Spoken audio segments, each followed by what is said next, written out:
Chapter 2, Origin Story. Let's slide into learning about the edible self-help method with a brief origin story of how this method was born. I think it's important for you to know a little bit about my background and where this method came from. First off, I'm an author and a teacher, and I'm mainly known for these books. Spirituality for Badasses Book 1, How to Find Inner Peace and Happiness Without Losing Your Cool. Spirituality for Badasses Book 2, How to Find Your Heart and Soul Without Losing Your Cool, and Spirituality for Badasses, the Workbook. Here's my official bio. 𝐂𝐿 is a multi-award-winning, best-selling spiritual philosophical self-help author, best known for his Spirituality for Badasses book series. He teaches based on 30 years of interaction with numerous unorthodox philosophical teachers.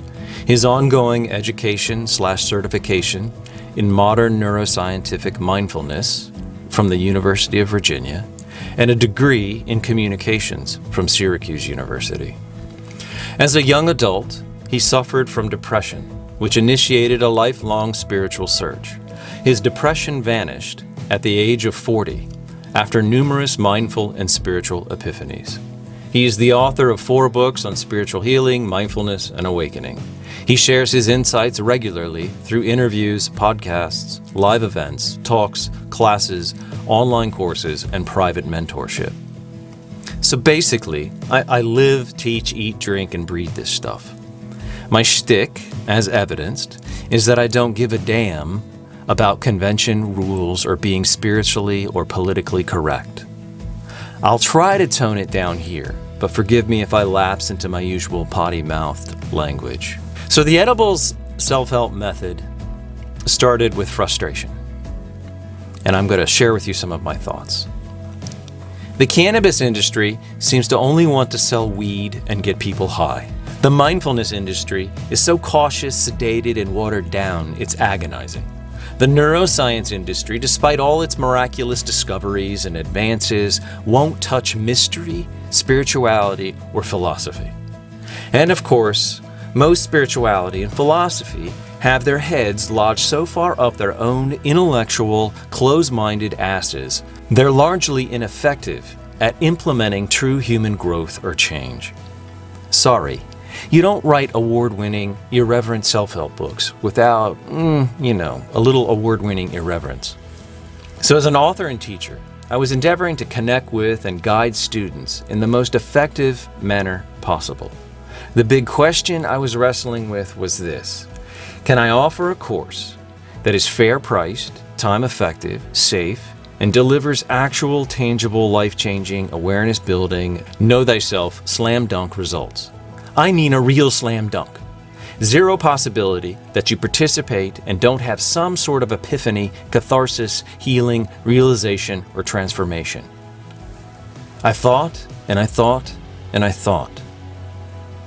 And then one beautiful summer evening, I popped half a THC gummy in my mouth, went out on my back deck, jumped into my comfy Costa Rican hammock, and thought about it some more, and holy shit, there it was, right in front of me, dissolving in my mouth, relaxing my body, deepening my breath, increasing the blood flow to my brain, and blissing out my whole parasympathetic nervous system. And in that moment, I knew this was it. There had to be a way, there had to be some way of combining cannabis, mindfulness, and knowing thyself. I'd been doing it for years. As a matter of fact, I had become so adept at it, so naturally accustomed to it, so comfortable with it, that I never really gave it a second thought. I never really assumed teaching with cannabis was doable or possible. It was too radical, too taboo, too groundbreaking. But something had changed that year, which led to my epiphany. Cannabis and THC had become legal in Virginia. I could now drive 5 minutes down the road, enter a very classy dispensary, and purchase a bottle of 12 milligram, perfectly dosed, balanced, and safe THC-infused gummies. I could return home and consume them like a glass of wine, a cup of coffee, or a shot of tequila. I could microdose, No need to get totally stoned or baked. No need to get couched, stupid, lazy, or drunk. The effects were safe, legal, controlled, regulated, responsible, and predictable. I could consume cannabis THC and enter a deep, mindful space of self-awareness that was utterly ripe with healing epiphanies, aha moments, insights, and ideas. My experience with mindfulness and knowing thyself resulted in a deep dive into a healing state of self-awareness almost every single time I consumed a small dose. I kept thinking about this idea, how students could benefit from it. And finally, I realized anyone can do this safely, effectively, and easily from the comfort of their own homes. I can show them how. I can teach them. I can hold their hands and take them all the way to the top of the self-aware, mindful Know Thyself mountain and help eliminate 95% of their inner troubles. Then I came up with an 8-week course, modeled after the classic mindfulness-based stress reduction, MBSR. I created the course and offered it to about a dozen students. It went pretty good. It went actually really good. We met weekly in a video conference call. Students were asked to participate while under the moderate influence of cannabis, to whatever degree or dosage suited them. We entered a safe, deep healing space of mindful self-awareness, where we address stress, overwhelm, trauma, anxiety, suffering, unhappiness, depression, and fear in all of its mental, emotional, physical, and spiritual forms.